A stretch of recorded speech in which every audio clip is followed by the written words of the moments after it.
Anyway, a little bit about myself. I was a journalism major at USC.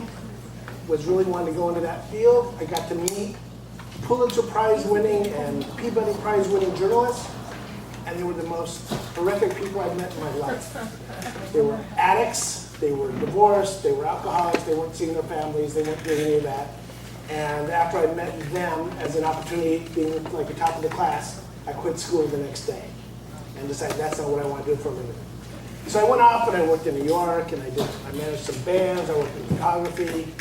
And then back in LA years later, I decided with a friend of mine that we'd like to write television comedy. So we just sat down and wrote a script. We wrote, I don't know if any of you guys remember Night Court. Night Court, it was the first script we ever wrote. And we were pretty proud of ourselves, two guys, we watched Night Court a lot, and we wrote our first script, and then we figured, well, we better see how it compares to a real Night Court script. So we went out to one of those Hollywood script places, and we got a Night Court script, and theirs were about 43 pages long, double-spaced. Ours was 84 single-spaced pages. So we knew we had a long way to go. So we kept working, and we eventually, through hard work, some talent, I imagine, and diligence, we got into business at the age of 30, which in the TV world is when you're out. When we got in there were all the other new writers were 22 to 25. There wasn't anyone else over the age of 28 in all the writers' things we were working on. So that's just a way of saying that if you're older, you can do it. The odds are against you, but you can. All right, so the shows I worked on, some of them you've heard of, some of you haven't. First show was a show called A Family for Joe. It was Robert Mitchum's entree into television. Nobody here saw it, right? Robert Mitchum on TV? Okay. It was the highest tested show since Cosby, and it was horrible. And it was just one of those things that when you're a young writer and you're on a staff, and you can't do much other than what the executive producer tells you. And the executive producer came from Love American Style, which was a sketch show. And this was a sitcom. And he had a famous line he kept saying to all of us young writers, why say it in a line when you can say it in a page? Which is exactly the opposite of the truth. Say it, move on. Say it, move on. So, first show was that, wrote an episode of Roseanne, worked on Dinosaurs. I don't know if anyone remembers Dinosaurs, it was on about the same time as The Simpsons. Worked on that for the full 5 years. A show called Where I Live, which was an award-winning black family show, which was kind of weird for being two white Jewish guys from LA writing a black New York family show. But we made a rule, my partner Dave and I at that time, we said, we're not going to write anything that isn't funny coming out of a black man's mouth if it isn't funny coming out of a white man's mouth. We didn't want to do what we called step and fetch it humor, We wanted to be real people, really way they talk, and not just making jokes, them dynamite stuff, and Wichita about Willis and that stuff. So we did that, and then worked on a show called Unhappily Ever After. Anybody see that one? That was just a weird show. That was developed by Ron Levitt, who made Married with Children. It's kind of like his follow-up to that, which was not as subtle as Married with Children. And it was just a wild place to be. We did some feature rewrite work. We unproudly rewrote the last edition of Mighty Ducks. Not the last one, but the first one, but the last rewrite 3 days before they started shooting. They said, it's not funny enough. So they just want us to throw in jokes. And you throw in one or two Zamboni jokes and you're there, We developed a movie called Quiz Show, which Robert Redford directed, which started out as an entirely different movie. But Robert Redford bought the rights and took it from us, and we got paid, and that's what Hollywood's all about. Okay, and currently I'm writing plays. I left Hollywood, I left Hollywood 13 years ago, burnt out, not having any friends in the business because, who wants to be friends with these people? And just not happy with the way the business was going, and not happy with any projects that the studios and networks wanted me to work on. So I moved my family to Ireland, a town of 1,200 people, and kind of just vegged. And about 2.5 years ago, I said, shit, I got to get creative again, and that's why I'm back writing again. Now I've got a couple plays in it. So that's a little bit about me. First question I want to ask you guys is, how many people here are interested in actually writing for film? 1, 2, couple? Okay. How about television? Who's interested in writing for television? Same, okay. And plays? Anybody interested in writing plays? Okay. Now, the playwright has the best chance to get enjoyment out of what they're doing. Because you can write a play, and you can get it performed by your friends or something like that, and you can see it. Television film, unless you're writing a little low-budget film that you can shoot yourself, there's no joy in that. See, when you're writing for the screen, you're writing for theater, you're writing for anything, any performance art, it's not about the writing. You're not gonna, I don't go back and read my old scripts and go, oh, that was a great script. You know? I want to see the final product. And all of these forms of writing are about the product at the end. Whether or not it even looks anything like what you started, but that's what you want to see. Is you want to see it up on the screen, on your TV, in a theater, shooting for Broadway. You know, that's what you really want. And anything less than that is not that satisfying. I'll tell you right now. You can write a really great play, and even if you write a really great play and you get performed by someone here in Phoenix, but you should be striving for the bigger audience. And if it doesn't get there, I'm going to tell you, you're not going to be satisfied. So what I guess I'm saying with that is I want you to shoot big. I want you to try and create something that is, you know, eye-opening, something new, funny, sad, controversial. I'm big on controversial. You can piss people off. You get people out protesting your piece, you've done something good. You've opened people's eyes and started a conversation. Okay?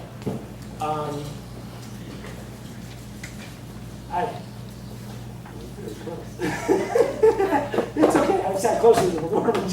She's creeping in on me. Okay, so now for writing for movies, the people here are here to want to write for movies. What's really important to me is that you know, first and foremost, is that you have something to say. I guess this is for all of it. Have something to say. The people that are writing those crappy movies and that crappy TV shows and that are out there, you don't see people actually writing crappy plays for money. They're actually trying to do something better. The people breaking in and writing crappy TV shows and crappy movies are not breaking in. Those are people who have been experienced, who actually wrote something good at one time and now are just writing crap for the money. I know lots of those people. Most of them will admit they're just writing crap for the money. I have 3 of my friends who I worked with on Dinosaurs who were all baby writers at the same time, who are brilliant writers, very funny, very creative, very opinionated. And when the writer's strike was on a few years back, I came back to visit in Ireland. I saw one of them in Scottsdale Mall, and I asked him, hey, what are you working on now? And he tells me, he goes, oh, really, is it good? He goes, oh yeah, it's really good.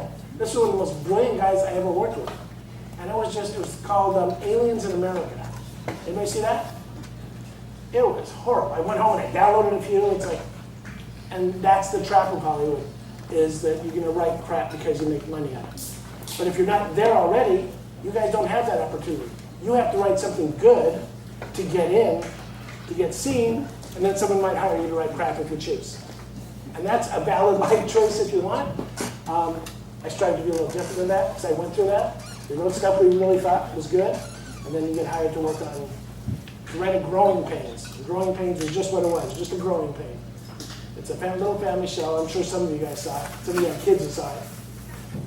And it's like nothing you're proud of. The Roseanne more proud of than the Growing Pains. But you have to start off writing something good. Really, really good to set yourself different. Now, who's sitting here and we're looking to write for television again? Are you looking to, for you to break into television, unless you know somebody really, really well, you have to write episodes. You have to write an episode or 2 of shows that are already on the air and well respected. It's called spec scripts.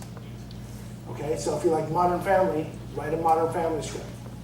If you like 30 Rock, write a 30 Rock script. Because you have to show people that you are able to write to other people's shows. Because no one's ever going to let you do your own pilot. Okay?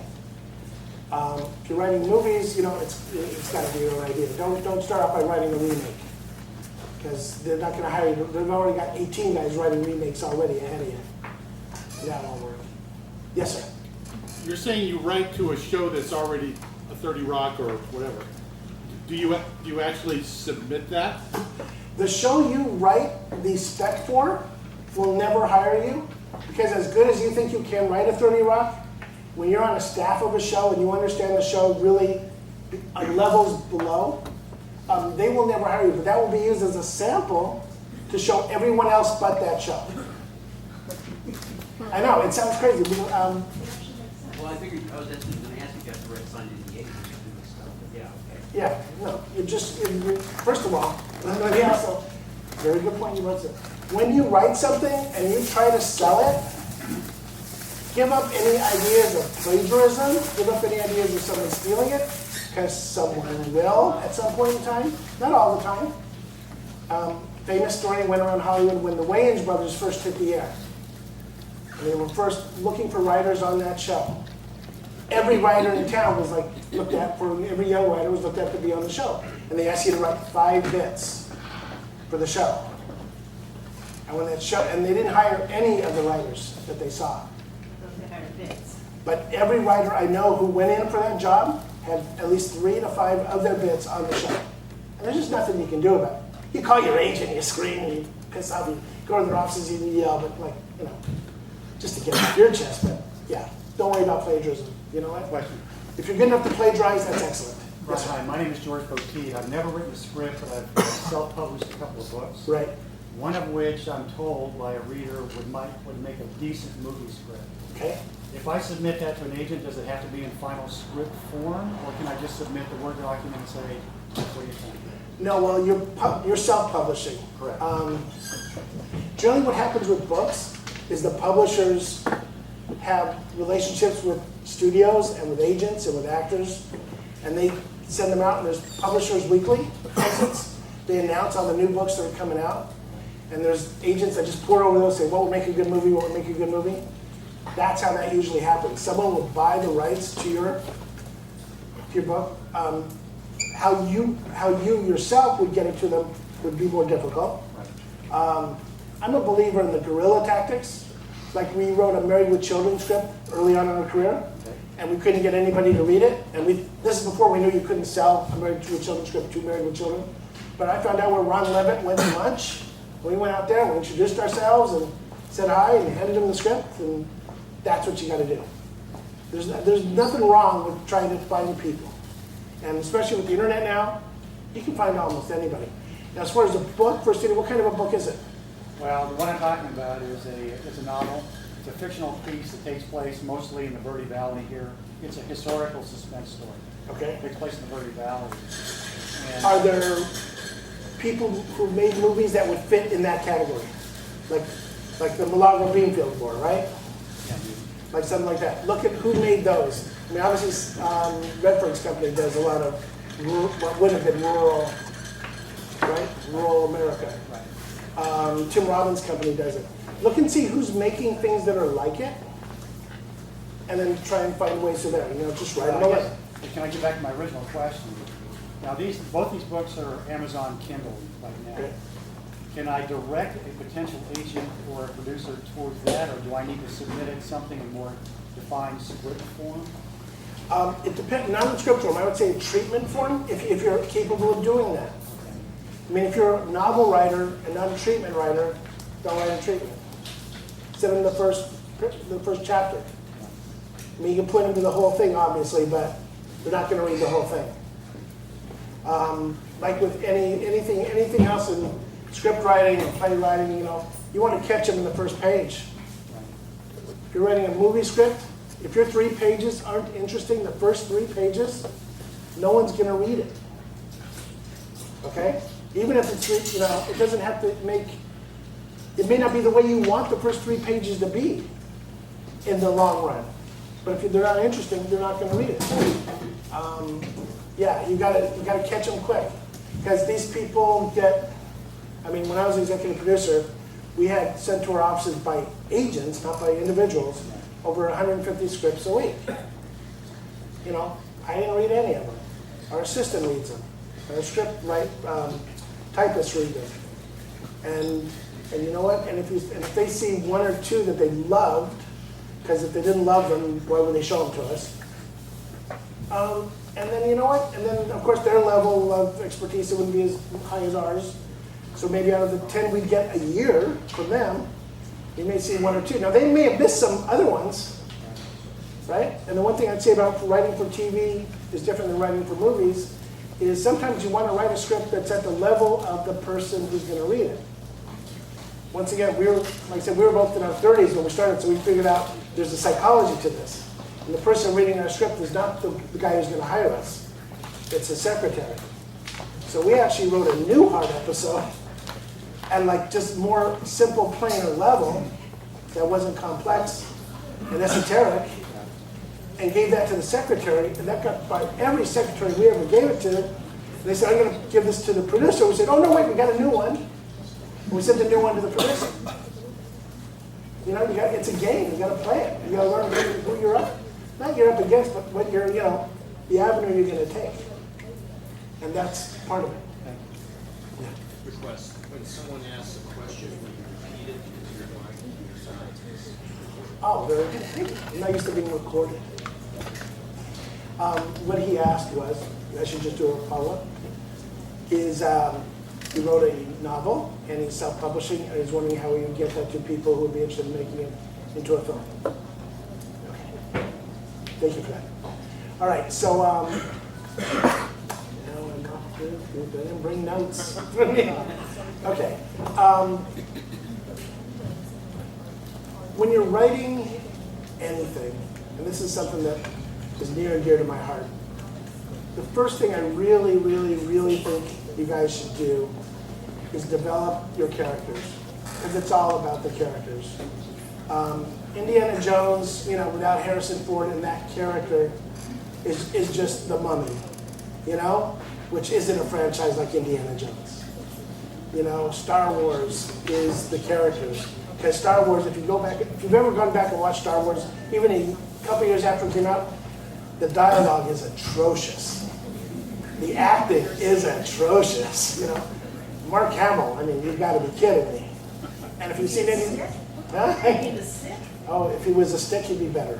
He'd have more depth to him. Yeah. So it's all about the characters. It's all about execution. It's not about ideas. Everyone wants to tell you, do you have a great idea for a movie? It's not about ideas. You have a great idea for a TV show. It's not about ideas. Friends. What was the idea of Friends? 5 people that hung around, 6 people that hung around together. Taxi. People working for a taxi company with hopes and dreams. That had something beyond it. Cheers. People in a bar. If you pitch that, you're never going to sell. I have a great idea for a show set in a bar. Doesn't matter. I got a great idea for, Back to the Future, right? Even Back to the Future. It's a going back in time story. You know how many going back in time stories there have been? And can you imagine, for every one of those that they made, there's probably 150 of those that were pitched. So once again, it's about creating likable characters. All right, when you're talking about characters, say you have you are a particular fan of an actor, Yeah. and you write specifically the story because this person would be perfect in that story. Yeah.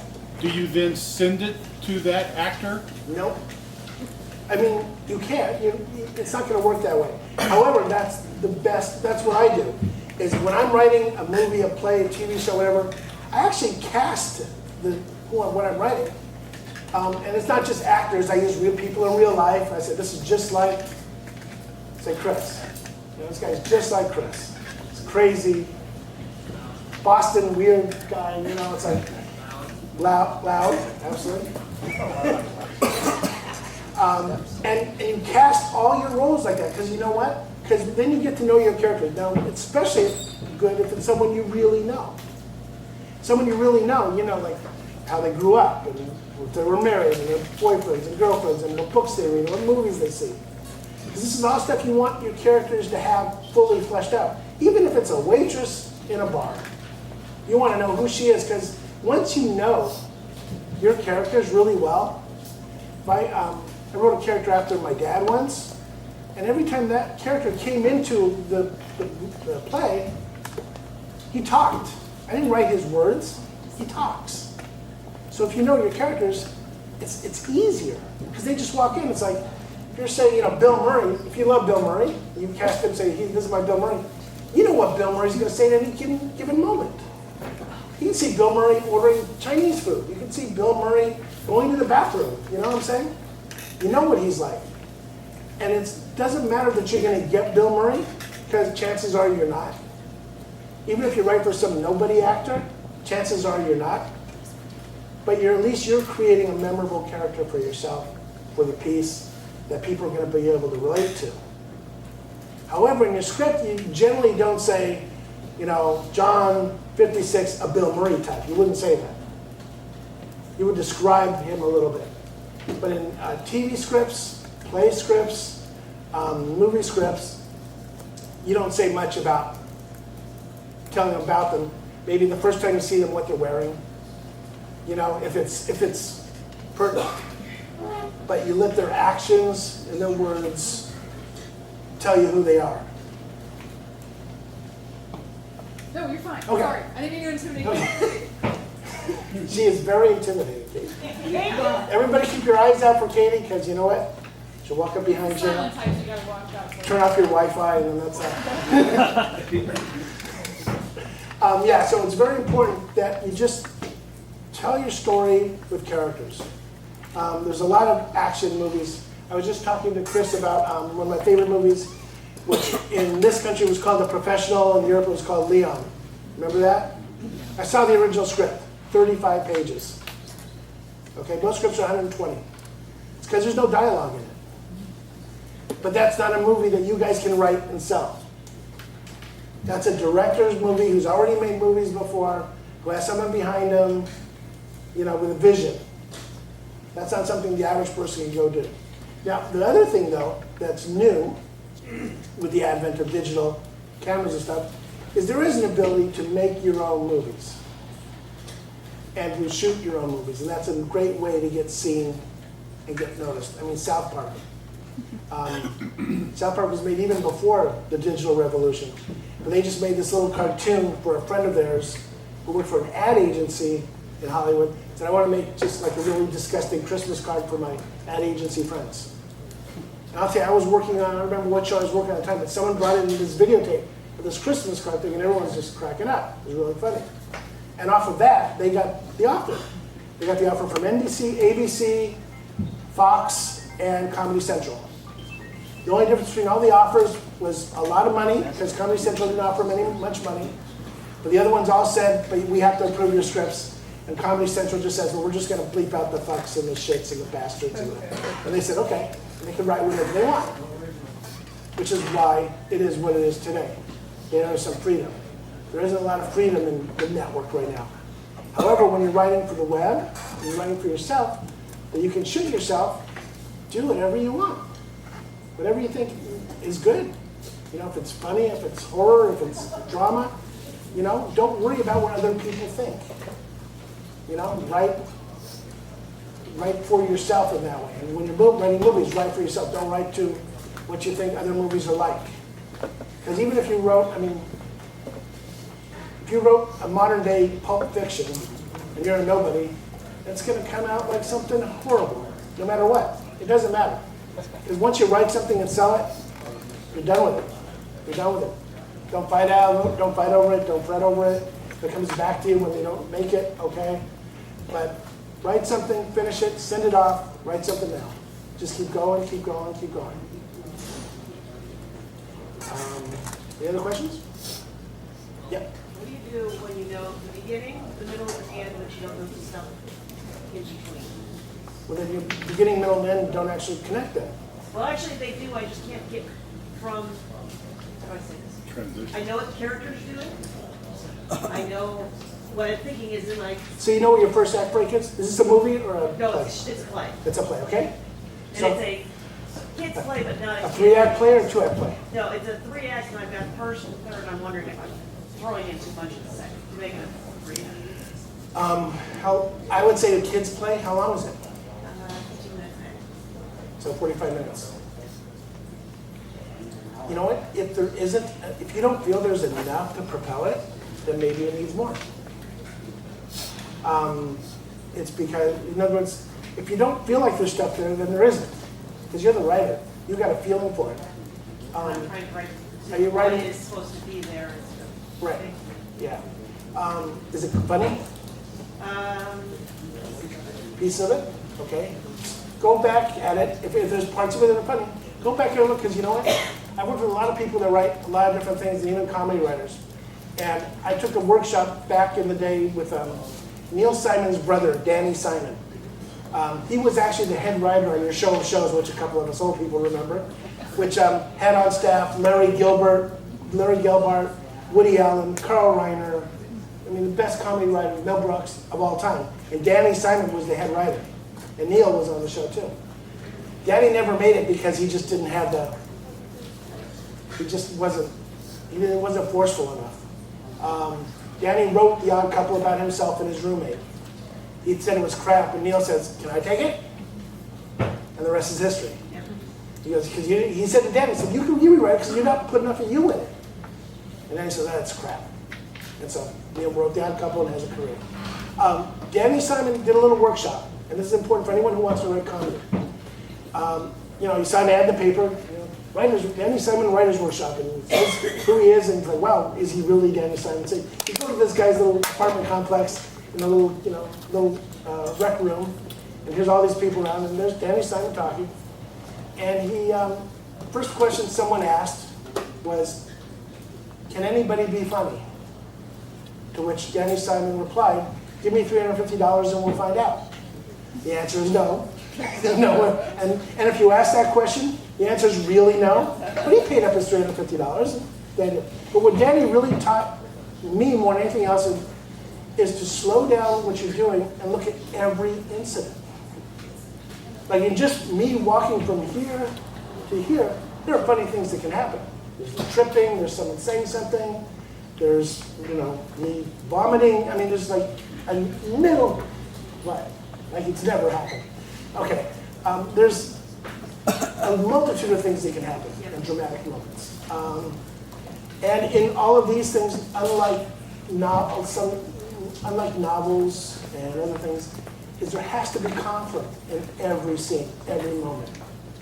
Even in love scenes, there's conflict, If there's no conflict in the scene, you don't need the scene. It doesn't push the story forward, no. The only thing I say is, if there's a big laugh in it, okay, there's a big laugh in it, go for it. But other than that, you don't need the scene. Playwriting is exactly the same and more compressed. Yeah, because you really have to be on top of it. Though you do have an automatic audience, theater member connection where they are really there and they're in the room and they're waiting for someone to screw up. Believe me, Yeah. I know. Yeah. With tech theater for years, I Yeah. know they're waiting for people to screw up. Yeah, and when they do, I worked on a project in Ireland where we had dancers dancing, and I said, let's have like a big two guys moving part of the set, and they drop some nails onto the ground, and everyone can see it, except for the dancers that are coming in. They leave them there, and the whole audience the whole time is like this. Like, oh my God, they messed up. That was the idea, to bring the audience into it, and they were working through the whole thing. So that's an advantage you have on theater for doing it that way. In movies, that's what Alfred Hitchcock changed everything. Before Alfred Hitchcock, when somebody blew up a dinner table, people walked in, sat down, boom. Alfred Hitchcock was the first guy to put the bomb under the table, show you the bomb and the ticker, then go outside to the people talking around the table. And you don't know when it's going to go off, but now you're building that tension. So there's a lot of different ways to do it. And I know I haven't been repeating my questions. It takes practice. Yeah. What are your 3 favorite movies, TV shows, and plays? My three favorite television shows. I loved Soap. Now, a lot of you guys are too young to know Soap. Soap actually made fun of soap operas, which, like, you can't imagine they needed. And Soap was just outrageous. It introduced Billy Crystal to the world. Nobody knew who Billy Crystal was? He was the first openly gay character on television. And it was brilliant.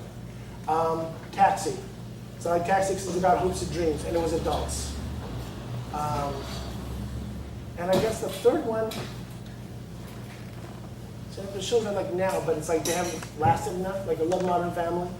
About Scrubs. Huh? Like Scrubs? Scrubs never made me laugh. I love MASH because of its timing.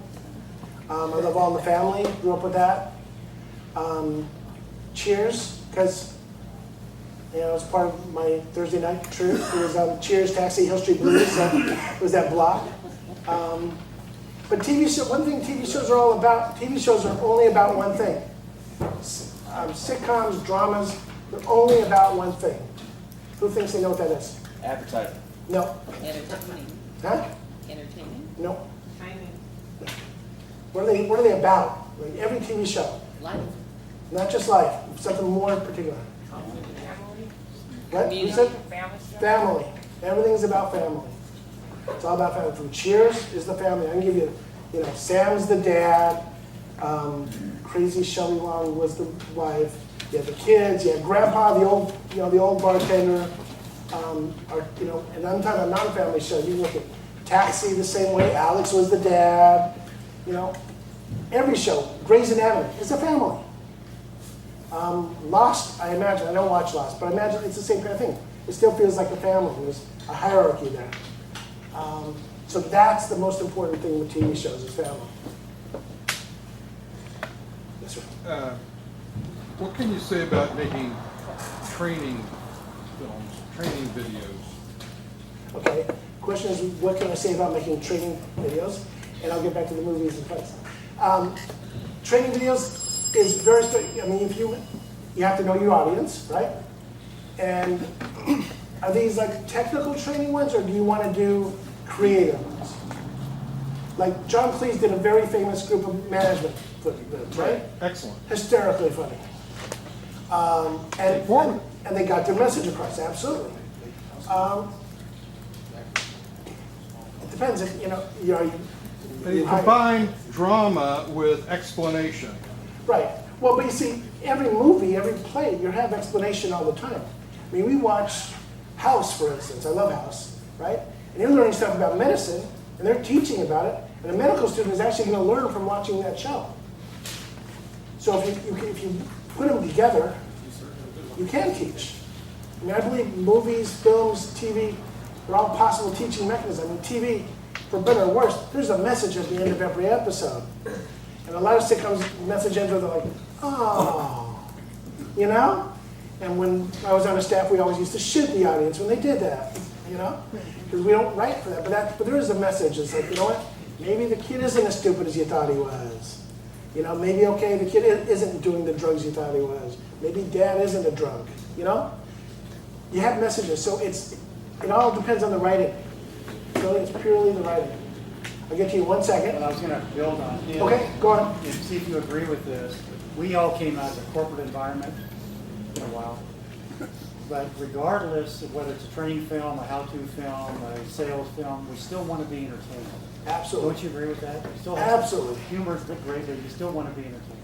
You absolutely. It's all about keeping that connection between your audience members. Learn better when you Yeah, well, and also when you sneak things by people, those John Cleese things, they weren't on the nose. It was clear what he was doing, but it wasn't like saying, don't do this. You just saw what it looked like when someone did something bad. But then he came in and said, there was a drama about a problem, but then he came in and sort of made the general case about how this, what's really going on here. Fred's being a jerk, Susie's great, whatever. Right, however, my one thing about the John Cleese one, if it wasn't John Cleese and it was just someone else you didn't know, would it mean as much? Well, That's the advantage of having a star. A star walks in and demands more attention. That's why they make these star-based movies that are, they'd be crap. Yeah, absolutely. I watched Saturday Night Live last week. I don't know if any of you guys watched Saturday Night Live. And they had the biggest star of the year on hosting it, which is Ben Stiller. And it was crap.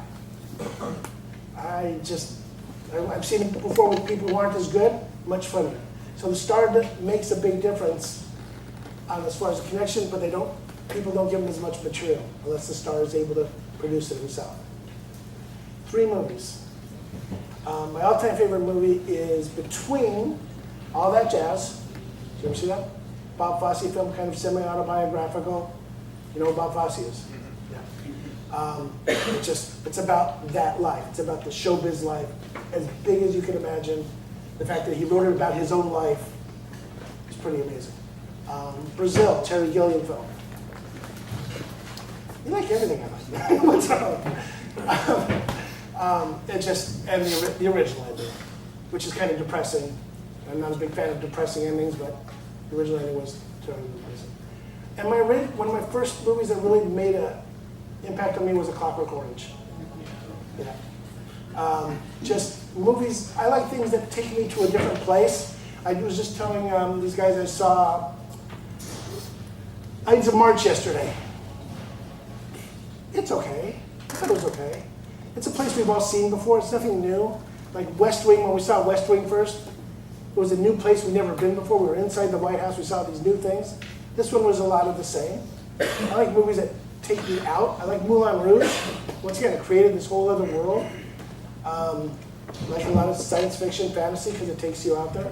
But Train Spotting. Love Train Spotting. Once again, it's a world, the junkie world that I've never lived in, don't want to live in, but it's cool to watch and see how that happened. And that's important to me. Plays, Rhinoceros, love Eugene O'Neill. Once again, that's very odd. I'm filling in for him. Okay, excellent. It's brilliant though. Did you ever see the film adaptation of it? It's brilliant. Oh, absolutely fantastic. I am fond of musicals because I think when you bring music and theater live all together, if you can do something that means something, you can change the world, unlike anything else. I'm one of those weird people, I love Rent. Rent changed the world for a lot of people. Not necessarily for me, but I went to a lot of performances where I saw people who, I'll give you an example. I was in Dublin, Ireland, and they had this touring thing there. And here's this family sitting in front of us. It was a mother, a father, two teenage boys. And I don't know if you guys have all seen that, but there's two gay guys, and they're kissing a lot in the play. And the guys go, ew. And even the husband's going, oh, I don't like this, I don't like this. Towards the end of the play, one of them dies. All three of the males were weeping. And I sat there behind and go, oh, well done, you grew up today, And that's the kind of thing that theater can really do.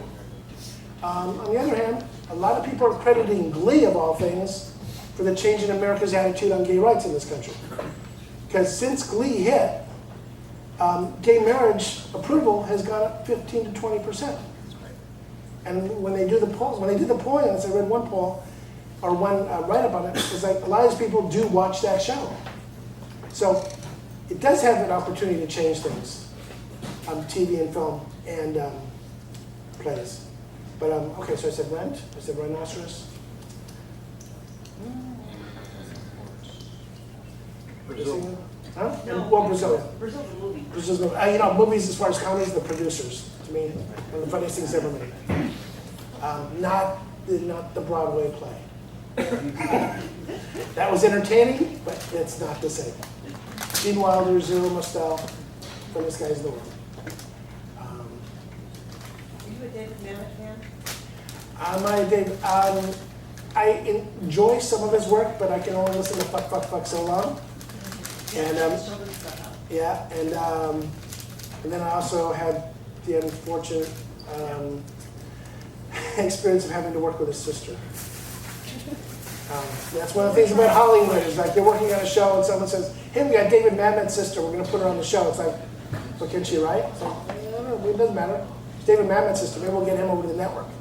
So, nothing personal on David, but yeah, I love Death of a Salesman, and David Mamet grew up on Death of a Salesman. So I do like that kind of also. I like in-your-face stuff myself. There's not a lot of nice, happy things that I love. I enjoy them, because they got kids. But I like things that are going to make me think, going to make me pissed off. If you want to hit somebody. Change the world. Or just, anybody here see that movie Frances with Jessica Lange? Yeah? That's a movie that when I saw it, I just wanted to go, and I wanted to hit people.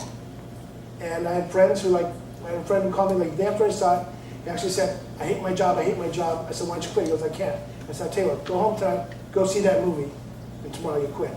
And he actually did hit his boss that next day. I didn't tell him to do that, but that's how angry that movie would make him. But at least it got an emotional response. And to me, that's what it's about. All art to me is about emotional response. Even in painting on the wall, which is why I don't go for the big round circle on the white background, because I just don't get emotional response. Yes? Yeah, my question is related to someone who owns small businesses. Mm-hmm. It's very popular nowadays, the video, where you have a production video about your company, or a Right. sales pitch. It may be a 30-second to 1 minute sales pitch. What's your advice on something like that? What are the key elements that you should have? Okay, good question. All right, so the question is, small business owner wants to make a 30-second, 1 minute sales pitch for video, for the internet. Maybe an I'm not sure. application. Yeah. When you bring, whatever you're starting, when you're writing a novel, and I'm not saying this like to disparage novel writers, Oh, I'm sorry. when you have a novel, you've got like as many pages as you want to get your message across. As you bring it down to smaller amounts, it's harder. Movies are way easier to write than 30-minute or an hour TV shows. And those are way easier to write than a 30 to 60-second piece. Do it well. The important thing to me is, number one, is you're still telling a story, beginning, middle, and end. You know what? Every commercial you watch, believe me, has a beginning, middle, and end. And if you take the time and just study those, I mean, go onto the web and see what other people do, and write down, take notes. You know, first seconds he did this, then he did this, and the more you'll see patterns pop up. And of course, every business is different. I like Kickstarter, for instance. And so Kickstarter, everyone has their own little video. And some of them you just like watch, and after a minute and a half you just turn it off because I don't even know what they're talking about. The project may be cool, but I've lost interest. So you can lose it, and in today's internet world, you can lose interest in 10 seconds. You know? So it's all about coming fast, pass the information on. Unless you're selling fear, which some companies do, security firms, stuff like that, be positive, I understand if you're a security firm, you want, maybe someone breaking into a house, coming in, going after someone. But other than that, do you mind if I ask what you're selling? Dentistry. Okay, that's easy, as far as in my head. People smiling. Get a bunch of people smiling. It's like, don't start off with some guys just standing there talking about it. Big, bright smiles, happiness, And then, and whatever your specific genre in that, and what your story is like how you get people from maybe a not great smile, someone who's afraid to smile, to someone who's smiling. And that doesn't mean show someone with horrible teeth. Just some people just, don't want to show their face. I think for sales, you want to just say how we're going to make things better, not how shitty you already are. That's my opinion on that whole sales thing. Does that help? Yeah. Cool. And also, you know what? If you're not comfortable writing out your idea for that thing, hire a writer. I'm not a musician. I'm writing a musical play. I don't play an instrument, but I know the songs I want. I know the dance numbers I want. I've written like some lyrics. And so I found a friend of mine back in LA who's written for TV and movies, and I asked him if he wants to do it. He wants to do it. So I had to find someone who's going to get half of the show. I don't care. I don't care how much I give away as long as I get it done. That's the key. So find someone who you think is good at doing it. There's improv groups, and some people there are funny. There's, I'm sure Katie has connections all over this town.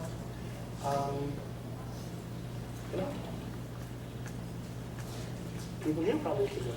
Don't know. Anyway, yeah, beginning, middle, and end, no matter what you're writing. A friend of mine was doing documentaries in Ireland, and he got a call from the network. They needed a 2-minute spot on the aquarium. So he grabbed his camera, and I said, what are you going to shoot? He goes, I don't know. I said, what's your story? He goes, I don't know. It's like, well, and he just put together pictures of things flying around, and you watch it, and you go like, yeah. They got no buzz off that. You tell one little story, one little fish I mean, Nemo, man, you start with one little fish, you can make a whole story out of it. You know, with narration and music. You don't even have to have words. You can tell the whole story. But if you don't think about that, if you don't think story first, then you won't get there. And if you know, even if you go, okay, so even with like Nemo, you have story, here's a fish that gets lost, then you got to create that character. It's for people who've been doing this a long time like me and for other writers, it's easy. And I know for people who don't feel creative that way, it's daunting. But it's okay, I don't do my own taxes. Right? I don't, you know, when my car needs an oil change, I know I could do it, but I don't. Because I don't, you know, it's not what I like to do. So that's okay, that's a good lesson, I think, for everybody. If it's not something you're comfortable with, don't do it. Unless you can't afford anything else and look for help. And always ask for help. Don't be afraid to ask for help. On the other hand, on that note, when you write something and you want to get comments on it, don't just give it to your friends. They don't know, unless they're professional writers or semi-professional or people that you know, can recognize something, because they can't give you any really good advice. They mean well, and but you got to really find someone who knows. You know, it's not like you can take a piece of software and plug it in and see if it works. It's aesthetic, you know. It's more about how it's put together and how it flows. Your friends will usually tell you how great it is, and they loved it. And what you really need to say is like, this part really sucks. I don't know what the hell this means. I venture to say we have a little writers group here called Storytellers, AZ. We meet every second and fourth Wednesday of every month, 7 o'clock to 9 o'clock. We talk about what's going on in our writing worlds. We talk about goals and the problems we're having. Then we do a podcast after that. I venture to say, having been there on my first meeting I went there, nobody ever said something sucked to anybody before. Right? Yeah. But it's okay. It's okay to hear that something you wrote sucks, because that means you can fix it. Semi-technical question on the actual writing. Yes. I guess there's several ways of doing it. You can sit down at a, in my day, a computer or a typewriter, and The question is about the technical essence of writing. Okay. Or you can dictate and have somebody else transcribe it. You can hand write it. That's what I do, is I hand write. Okay, I guess that was my question is, Whatever works for you. Whatever works for you. I read what do most people do? Or in your experience? You know what? Most people nowadays write on laptops. Everybody I know writes on laptops. I wrote with pencil and paper. You know, on a yellow legal pad with a specific kind of pencil they don't even make anymore, called the Nightwing. It's just one of those. I had a guy I worked on dinosaurs with. This is what he always swore by. He bought everybody like a case of pencils, and that's what he wrote on. I still write paper. I like writing that way. Then I transcribe it. I forgot which science fiction writer it was Arthur C. Clarke or Isaac Asimov. Says the reason why he hates computers, word processors, is because it's so easy to go back and keep changing things. When you write it by hand, you just scribble it out, you scribble things out. But you tend to just turn the page and go on. And better yet, if you're using a typewriter, old-fashioned typewriter, he'll type out a whole page. And if he doesn't like one line, damn if he's going to type out the whole page again. Just lets it go. You can always come back and make changes later, right? But the one thing about writing, I imagine anything, is you got to finish a draft. If you don't finish a draft, it's no use to you. There's two people whose books made sense to me. I'm not saying they're the perfect books. One is Vicky King has How to Write a Movie in 21 Days. And the simplest, it's just simple. I mean, I went to her workshop, which was kind of like Renee. She goes, okay, when we come in next week, have 10 pages for me. I don't care what it says. Bring me 10 pages of written stuff. And then the next week was like, I want 30 more the next time. It was just write it. Stop complaining. Stop saying you don't have time. Stop saying it's not good enough. Who cares? Right? Finish it. Get something done. If you don't know what exactly happens in the scene, write down, you know, there's a car chasing this scene and they bump into this and they hit this person who I think is a cop, but I'm not really sure. Write that, but keep going. Get to the end. Which brings me to the second book, which is Linda Seeger, which is called Making a Good Script Great, which means it's all about the rewriting process. But if you don't finish something, you can't fix it. And again, technical, the script, double spaced, Scripts are generally, font, points. they're generally career, they're generally 10 or 12. If you go online, if you just Google that, they'll have a style sheet for that. In the library, there'll be books that have it. Movie scripts, TV scripts are different. TV scripts are double spaced, and they go to about 43, 45 pages.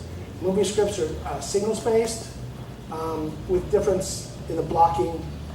You can, like I said, you can go online and see them. You can download them from there's a place called the Writer's Computer Store. You can just download a sample script just to see how it is, because it's got to look pretty close to the same as what they're used to. If I got a movie script as a TV writer, I wouldn't even read it. If they wrote a TV episode written in the style of a movie script, it's like then they don't know the business. No. So you want to write it to match. That was the hardest thing for me, starting when I playwright. It was hard to find plays that were written, that weren't published. Because let me say, when you buy a published movie script, it's not the same. The best way to do it is if you find scripts that are actually before they're made. That's how you really learn. Like before we started writing movies, our agent, we said, give us some scripts that you guys are trying to sell so we can see what it's like. Because they're different than what's finished. Because what's finished has camera shots, which you don't put in, has day and night scenes and all that other kind of stuff that aren't necessary for you to write. You tell your story simply as you can. The more advanced the script goes, they storyboard out. It's like a big panoramic vista of the mountains. Like you don't write that in your script. So you're not ready to do that. So that's really important. Just keep it simple and let the people do and create and tell their stories. You don't put it in the description. You don't say, someone asks someone a hard question, you say, Dave sits back in his chair and he thinks a long time for it. He's contemplating this, that's all bullshit. Okay. When you're writing a script, do you preface it with a story? No. Because I see, in the credits on movies and TV, from a story by, or story Okay. by so I'll and tell you a little bit so. about credits, okay? The way that works is in TV, it's different than in movies. In TV, story by means someone else came in and pitched the story but didn't write any of it, generally. Story by, when it's two names, written by Steve and someone else, and there was an ampersand, right? They generally wrote it together. When you see the and spelled out, that means someone rewrote someone else, right? And you'll see movies that have like 4 or 5 names in the written bys. That means those people all actually probably wrote a version of the draft from the very beginning. The way the Writers Guild works is if you write an original screenplay, original TV pilot or something like that, and they keep the names of your characters, and basically what they do, no matter if every word of that script is changed, no matter if it's changed from comedy to drama to horror, you still get writing credit for that. It's not actually based on who writes the movie, which is why every writer I know, when we watch the Academy Awards, they said, and the best writer goes to, we know. The writer goes up there is very proud of themselves, and on a few occasions actually did write a lot of the movie. I may have had the original idea, but we know. But we all play that game, right? Because we all want the awards, right? So we all hope we get lucky like that. I had a cousin who wrote a movie. It was like a comedy, kind of a family comedy based on a 15-year-old kid finding out his dad's a KGB agent in the 70s. So just a wild comedy, kind of like I don't know, can't think of like what nowadays, but just nutty comedy. And then eventually, was called Little Nikita, right? And it turned out to be this spy thriller with Sidney Poitier, but, you know, written by Terry Schwartz. And I said, is there anything in it? He goes, the name and like the names of the characters. Nothing else. They moved the towns, the people, everything. So don't worry about the credits, you know. You don't know. In movies, it's a director's medium. And sometimes director producer's medium. They can change, they have a right to change every word on the script when they get the job. Unless you're a writer-producer. If you're a writer-producer, then you can tell the director what to do, I'll bet. But generally, it's a director's medium. In TV, quite honestly, TV directors are camera pushers, most of them. Because the writers, when you're writing 23 episodes of a show, you're working on shows beyond what the director's doing. He doesn't know where they're going with it. He doesn't know what you're basing it on. He's just there to do that, and they're very good at what they do. And some of them do more in the 1 hour genre. But in the half hour, you know, it's like watching interviews with actors talking about the future of their characters. I'll tell you one thing, they don't know. They have no clue. You know, you watch these interviews on E! And Entertainment Tonight and all this other stuff, it's like, you know, where are they going with your character? These people only read the script on a weekly basis. They don't get scripts for more than 1 week in advance. So they got to memorize that whole thing in that week. So you're not going to give them 20, right?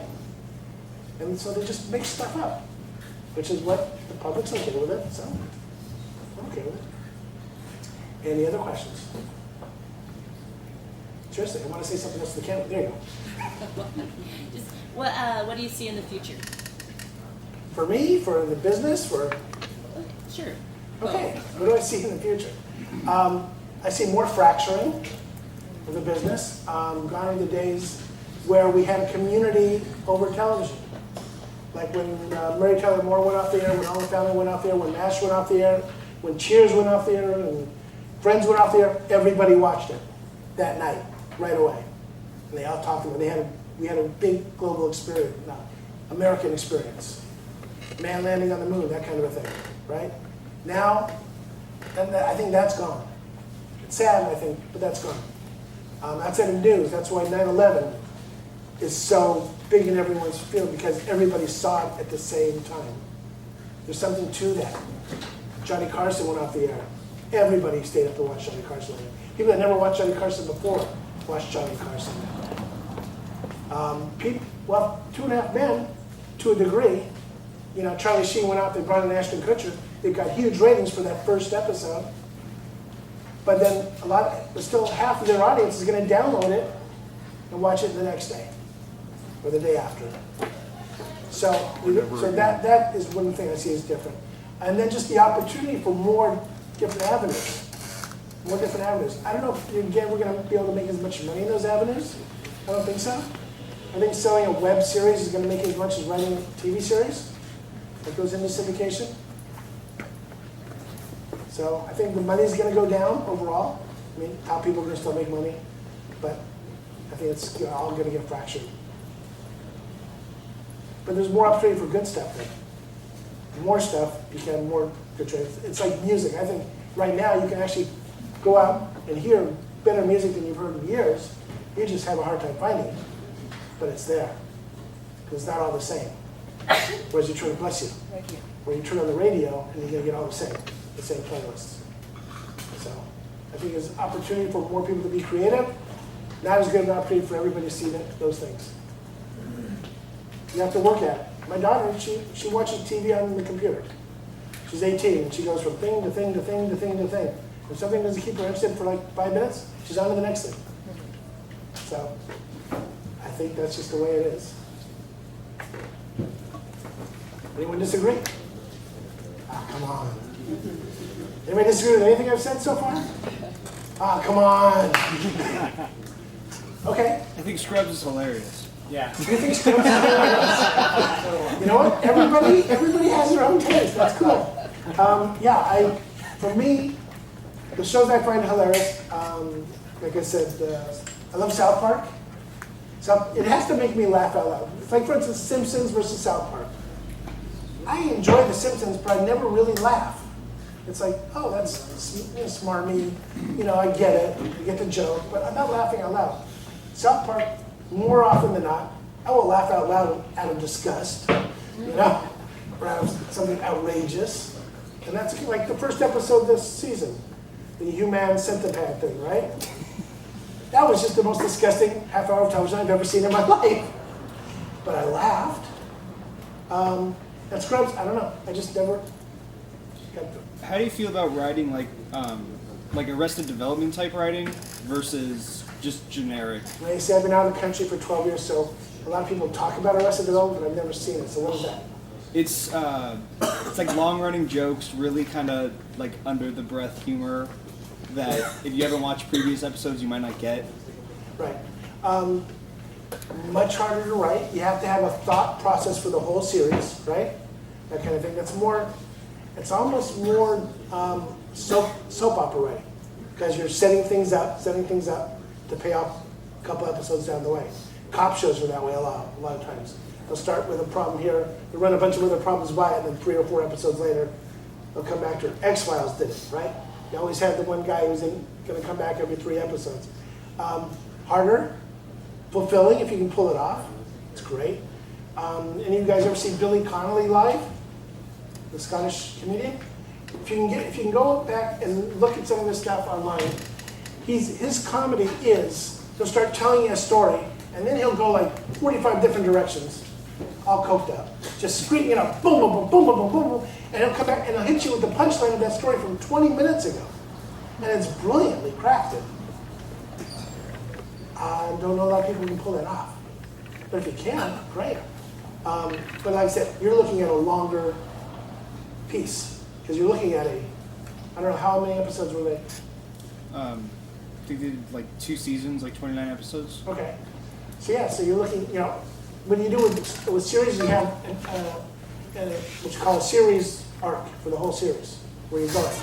So if you got that all planned out, a lot of your shows, 30-somethings, your Grey's Anatomies, most of your 1-hour shows, your History Blues, NYPD Blues, your legal shows, they all have those arcs where we're going for the whole season. So if you plan that out, but if you're writing your first script, write that 30-minute piece. You may know you're going with it somewhere else, but you know what? If that isn't there, if everything you have isn't in that, it doesn't matter. Like I said, unless you know somebody really well in the business and you are super talented, no one's going to read that far.